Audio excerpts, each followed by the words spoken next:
ನಮಸ್ತೆ ವೀಕ್ಷಕರೇ, ಕಸ್ತೂರಿ ಪ್ರಭಾ ಸುದ್ದಿವಾಹಿನಿಗೆ ಸ್ವಾಗತ. ಈ ದಿನದ ಪ್ರಮುಖ ಸುದ್ದಿಗಳು. ರಾಷ್ಟ್ರೀಯ ಗ್ರಾಮೀಣ ಸಂಕೀರ್ಣ ಕೇಂದ್ರ ವತಿಯಿಂದ ಕರ್ನಾಟಕ ಇತಿಹಾಸದ ಪುಟಗಳು ಮತ್ತು ಐತಿಹಾಸಿಕ ತಾಣಗಳತ್ತ ನಮ್ಮ ಪಯಣ ವಿಚಾರ ಸಂಕಿರಣ ಕಾರ್ಯಕ್ರಮ ಇಂದು ನಡೆಯಿತು. ಈ ಕಾರ್ಯಕ್ರಮ ದೃಶ್ಯಗಳನ್ನು ಇಂದು ನಿಮ್ಮ ಮುಂದೆ.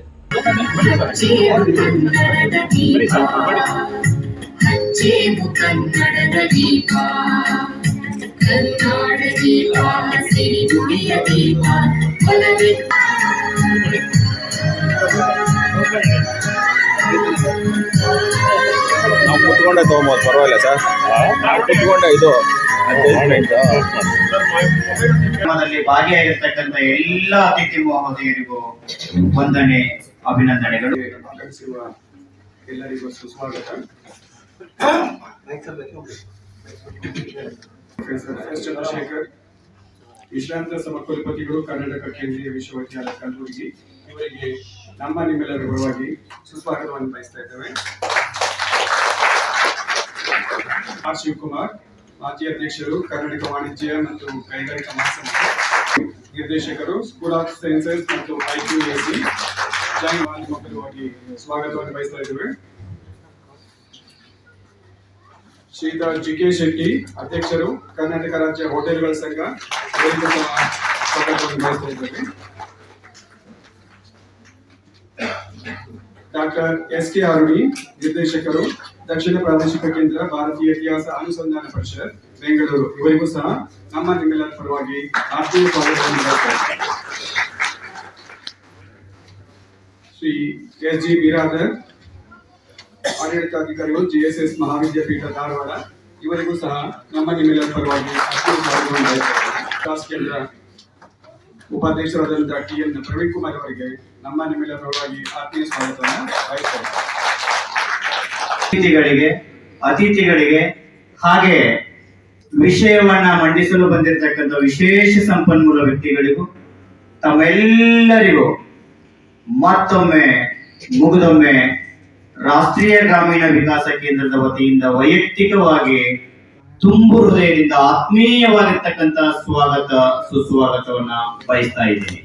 ಇದರ ಮುಖಾಂತರ ಉದ್ಘಾಟಿಸತಕ್ಕಂಥ ಪ್ರೊಫೆಸರ್ S ಚಂದ್ರಶೇಖರ್, ವಿಶ್ರಾಂತ ಸಮಕುಲಪತಿಗಳು, ಕರ್ನಾಟಕ ಕೇಂದ್ರೀಯ ವಿಶ್ವವಿದ್ಯಾಲಯ ಕಲಬುರಗಿ, ಈ ಒಂದು ಕಾರ್ಯಕ್ರಮವನ್ನು ಉದ್ದೇಶಿಸಿ ಒಂದೆರಡು ಮಾತುಗಳನ್ನಾಡಬೇಕಾದವರಲ್ಲಿ ಉದ್ಘಾಟನಾ ಮಾತುಗಳನ್ನ ಮಾಡೋದು ನನ್ನ ಕೆಲಸ ಅಂತ ಅಂದ್ಕೊಂಡಿದ್ದೆ. ಆದರೆ ಈ ಧಾರವಾಡದ ಪ್ರವಾಸೋದ್ಯಮ ಇಲಾಖೆ, ಜೈನ್ ವಿಶ್ವವಿದ್ಯಾಲಯ ಮತ್ತು ಇನ್ನೆರಡು ಸಂಘಟನೆಗಳು ಸೇರಿಕೊಂಡು ಆಯೋಜಿಸುವ ಕಾರ್ಯಕ್ರಮ ಇದು. ವಿಶೇಷವಾಗಿ ನಾನು ಒಬ್ಬ ಚರಿತ್ರೆ ಇಲ್ಲದೆ ಏನೂ ಇಲ್ಲ. ಯಾಕೆಂದರೆ ಎಲ್ಲದಕ್ಕೂ ಒಂದು ಚರಿತ್ರೆ ಇದೆ ಮತ್ತು ಅದು ಕಾಲಕ್ಕೆ ಮತ್ತೆ ವ್ಯಾಖ್ಯಾನಕ್ಕೆ ನಮ್ಮ ಅನಿಸಿಕೆಯನ್ನು ಹೇಳೋದು ಸರಿ ಅಂತ ನಾನು ಅನ್ಕೊಂಡಿದ್ದೆ. ಆದರೆ ಆಯೋಜಕರು ನಾನೇ ಮಾತಾಡಬೇಕು ಅಂತ ಓಕೆ, ಎಷ್ಟರ ಮಟ್ಟಿಗೆ ನಾವು ತೊಡಗಿಸ್ಕೋಬೋದು, ಅದೆಷ್ಟರ ಮಟ್ಟಿಗೆ ನಮ್ಗೆ ಅನುಕೂಲ ಆಗ್ತದೆ ಅನ್ನೋದ್ರ ಬಗ್ಗೆ ಹೇಳಲಿಕ್ಕೆ ಇಷ್ಟಪಡ್ತೀನಿ. ನಾವು 2010, 13, 14 ಪ್ರತಿಯೊಂದು ಕಾಲೇಜಿನಲ್ಲಿ ಈ ಪ್ರವಾಸ ಉದ್ಯಮದ ಬಗ್ಗೆ ಅನುಕೂಲಗಳೇನು, ಅದರಿಂದ ಆಗುವ ಪರಿಣಾಮಗಳೇನು, ಅದರಿಂದ ಎಷ್ಟು ಮಟ್ಟಿಗೆ ಉದ್ಯೋಗಪತಿಗಳನ್ನು ನಾವು ಸೃಷ್ಟಿಪಡಿಸಬಹುದು, ಉದ್ಯೋಗಗಳನ್ನ ಎಷ್ಟು ಅವಕಾಶ ಪಡೆದ ಬಗ್ಗೆ ಬಹಳಷ್ಟು ಮಾಹಿತಿ, ಆಸಕ್ತಿ ಮೂಡಲಿಕ್ಕೆ ಬಹಳಷ್ಟು ಕಾಲೇಜುಗಳಲ್ಲಿ ವಿಚಾರ ಸಂಕಿರಣವನ್ನು ಮಾಡಿದ್ವಿ. ಅದೇನಾಗುತ್ತೆ ಅಂದ್ರೆ ನಾವು ವಿದ್ಯಾರ್ಥಿಗಳಿಗೆ ಅದರ ಅನುಕೂಲ ಸಾಧಕ ತಿಳಿಸೋದಕ್ಕೆ ಮಾತ್ರ ಅದ್ರ ಬಗ್ಗೆ ಚಿಂತನೆ ಅಥವಾ ಅದರ ಆಕರ್ಷಣೆ ಜಾಸ್ತಿ ಆಗುತ್ತೆ. ನಮ್ಮ ಚಂದ್ರಶೇಖರ್ ಸಾಹೇಬ್ ಹೇಳುವಂಗೆ ಆ ಕಾಲದಲ್ಲಿ ಯಾವ ರೀತಿ ನಾವು ವಿದ್ಯಾರ್ಥಿಗಳ ಅನುಕೂಲವಾಗಿ ಅದ್ರ ಬಗ್ಗೆ ಒಂದು ವಿದ್ಯಾಭ್ಯಾಸಗಳನ್ನ ಅನುಕೂಲ ಮಾಡಿಕೊಡ್ಬೇಕು ಅನ್ನೋ ನಾವು ಹೇಗೆ ಯೂನಿವರ್ಸಿಟಿ ಚಿಂತನೆ ಮಾಡೋದು, ಅದೇ ರೀತಿ ಇಲ್ಲಿ ಎಷ್ಟು ಉದ್ಯೋಗ ಅವಕಾಶಗಳಿದೆ, ಎಷ್ಟು ಮಟ್ಟಿಗೆ ನಾವು ಅದನ್ನ ಉದ್ಯಮಿಪತಿಗಳ ತಾಣಗಳಂತ ನಮ್ಮ ಪಯಣ. ಈ ಟೈಟ್ಲ್ ಇಟ್ಕೊಂಡು ಪ್ರವೀಣ್ ಅವರು ನನ್ನನ್ನು ಕರೆದಾಗ ಕೇಳಿದೆ, ಒಂದು ಕಾರ್ಯಕ್ರಮಕ್ಕೆ ತಾವು ಯೋಜನೆ ಹಾಕೊಂಡಿದ್ದೀರಿ, ಇದನ್ನು ಹೇಗೆ ಮಾಡಬೇಕಂತಿದ್ದೀರಿ ಅಥವಾ ಯಾರನ್ನ ನಂಬ್ಕೊಂಡು ಈ ಕಾರ್ಯಕ್ರಮ ಮಾಡ್ತಿದ್ದೀರಿ? ಯಾಕೆ ಕೇಳಿದ್ರೆ ಪ್ರಪ್ರಥಮವಾಗಿ ಇವತ್ತೊಂದು ಕಾರ್ಯಕ್ರಮ ಮಾಡಿ 2:30 ಗಂಟೆಗೆ ನಾವು ಕರೆದ್ರೆ ಜನ ಬರೋದು ಬಹಳ ಕಷ್ಟ. 2 ಗಂಟೆ ಊಟ ಮಾಡ್ತೀವಿ, ಸ್ವಲ್ಪ ತೂಕ ಕಡಿಸ್ತಾ ಇರ್ತೀವಿ. ಇನ್ನು ಆಫೀಸ್ ಅಧಿಕಾರಿಗಳೇ ಅದು ಆಫೀಸ್ ಟೈಮ್ ವಾಪಸ್ ಆಫೀಸಿಗೆ ಹೋಗುದಾ ಬಿಡೋದು.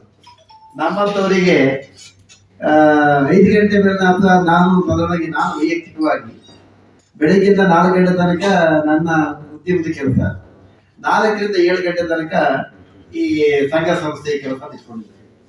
ಯಾಕೆ ಪಾಲನೆ ಅಂತಂದ್ರೆ ಇವತ್ತು ದಿವಸ ಕಾರ್ಯಕ್ರಮವನ್ನ ಆಯೋಜಿಸುವುದಕ್ಕಿಂತ ಜೊತೆಗೆ ಅತಿಥಿಗಳನ್ನ ಒಂದು ಕರ್ಕೊಂಡು ಬರೋದು, ಇನ್ನೊಂದು ಸಭೆ ತುಂಬಿಸೋದು ಬಹಳ ಮುಖ್ಯ. ಅಂದ್ರೆ ಸಭೆ ತುಂಬಿಸೋದು ಅದು ಬಹಳ ಕಷ್ಟ ಕೆಲಸ.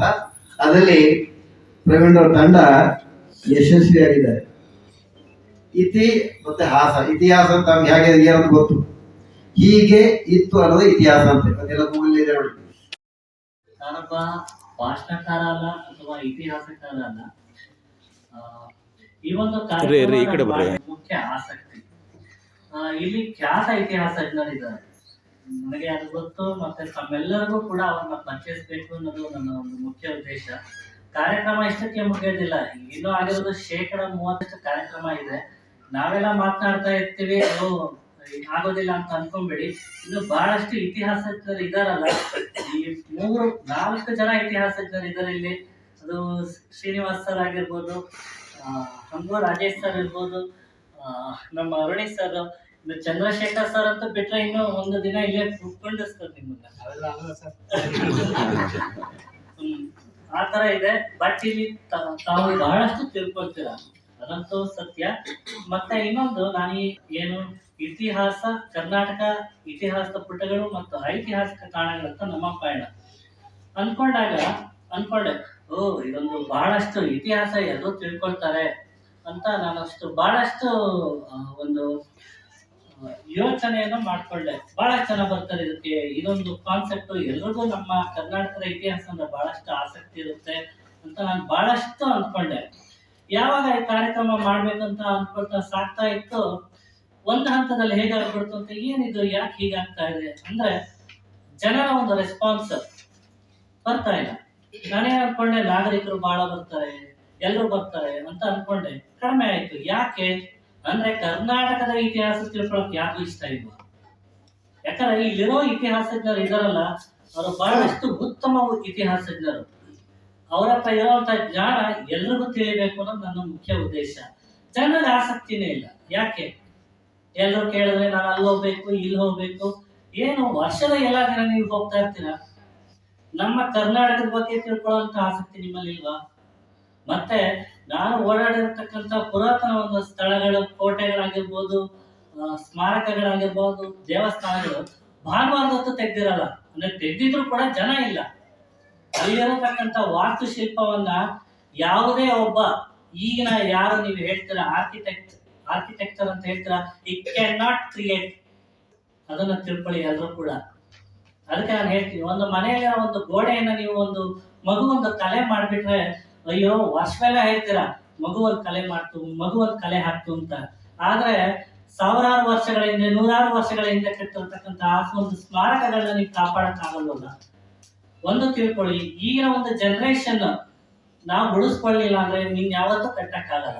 ರಾಜಕಾರಣಿಗಳು ಇವತ್ತು ಯಾರು ಕೂಡ ಮುಂದೆ ಇದನ್ನು ಕಟ್ಟಕ್ಕಾಗಲ್ಲ. ಈ ಕೋಟೆಗಳಾಗಿರ್ಬೋದು, ಈ ದೇವಸ್ಥಾನಗಳಾಗಿರ್ಬೋದು, ಸ್ಮಾರಕಗಳ ಯಾವುದೇ ರಾಜಕಾರಣಿಗಳನ್ನ ಕಟ್ಟೋದಕ್ಕೆ ಸಾಧ್ಯವೇ ಇಲ್ಲ. ಯಾಕೆ ಅಂದ್ರೆ ನಮ್ಮ ರಾಜಕೀಯ ಒಂದು ಆ ರೀತಿ ಬೆಳೆದು ಬಂದ್ಬಿಟ್ಟಿದೆ. ಆದ್ರಿಂದ ದಯವಿಟ್ಟು ನಾನು ಎಲ್ಲರ ಹತ್ರ ವಿನಂತಿ ಮಾಡ್ಕೊಳ್ತೀನಿ, ದಯವಿಟ್ಟು ಈ ಸ್ಮಾರಕಗಳನ್ನ ರಕ್ಷಿಸಬೇಕು, ಉಳಿಸ್ಬೇಕು, ಹಾಗೆ ಜಾಗೃತಿಯನ್ನ ಉಂಟು ಮಾಡ್ಬೇಕು ಅನ್ನೋದು ನನ್ನ ಒಂದು ಕಾಳಜಿ. ಇದಕ್ಕೆ ಒಂದು ಉದಾಹರಣೆ ಏನಂದ್ರೆ, ಬೆಂಗಳೂರು ಗ್ರಾಮಾಂತರ ಜಿಲ್ಲೆಯನ್ನ ನಾನು ಕೊಡ್ತೇನೆ. 1800ರಲ್ಲಿ ಬುಕ್ಕಾನನ್ ಬರೆದಿರೋ ಒಂದು ಪುಸ್ತಕದಲ್ಲಿ 1000 ಕೆರೆಗಳಿತ್ತು. ಇವತ್ತು ಎಷ್ಟಿದೆ?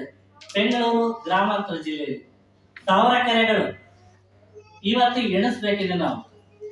1861-62ರಲ್ಲಿ ಬ್ರಿಟಿಷ್ ಪುಸ್ತಕದಲ್ಲಿ ಒಂದು ದಾಖಲಾತಿಯಾಗಿದೆ.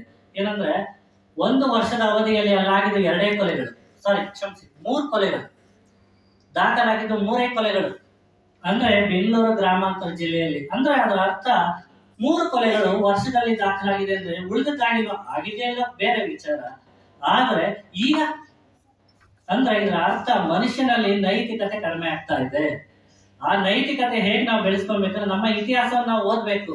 ನಾವು ಕನ್ನಡಿಗರು ಯಾರು ಸ್ವಾಭಿಮಾನಿಗಳು, ಅದು ಇವತ್ತಿಲ್ಲ. ಪ್ರತಿಯೊಂದಕ್ಕೂ ಸರ್ಕಾರದ ಮೇಲೆ ನಾವು ತೋರಿಸ್ತೇವೆ, ಕೈ ತೋರಿಸ್ತೇವೆ. ನಾವು ಸರ್ಕಾರ ಏನು ಮಾಡ್ಲಿಲ್ಲ, ಸರ್ಕಾರ ಏನು ಮಾಡ್ಲಿಲ್ಲ, ನಾವೇನ್ ಮಾಡಿದೀವಿ ಅದನ್ನ ಮೊದಲು ನಾವು ತಿಳ್ಕೊಳ್ಬೇಕು.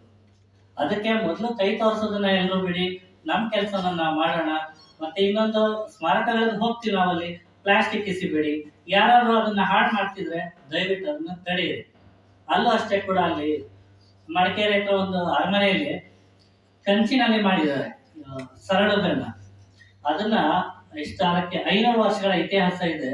ಕಳ್ಳರು ಬಂದು ಕಿತ್ಕೊಂಡು ಹೋಗಿದ್ದಾರೆ, ಸರ್ಕಾರ ಹಾಕಿದೆ. ಅದು ಕಬ್ಬಿಣದ ಸರಳು, ಆಗ್ಲೇ ತುಕ್ಕು ಹಿಡಿದಿದೆ. ಆದ್ರೆ 100 ವರ್ಷ ಇರತಕ್ಕಂತ ಸರಳು ತುಂಬಾ ಚೆನ್ನಾಗಿದೆ. ಆದ್ರಿಂದ ಈ ತರದೊಂದು ವಿಚಾರಗಳನ್ನ ನಾವು ಗಮನಕ್ಕೆ ತೆಗೆದುಕೊಳ್ಬೇಕು. ಆದ್ರಿಂದ ಎಲ್ಲರೂ ಕೂಡ ಮುಂದೆ ಬನ್ನಿ ಅನ್ನೋದು ನನ್ನ ಒಂದು ಇದು. ಇನ್ನು ನಾನು ಹೆಚ್ಚಿಗೆ ಮಾತನಾಡಿದ್ರೆ ನೀವು ಒಂದು ಒಳ್ಳೆ ಸೆಷನ್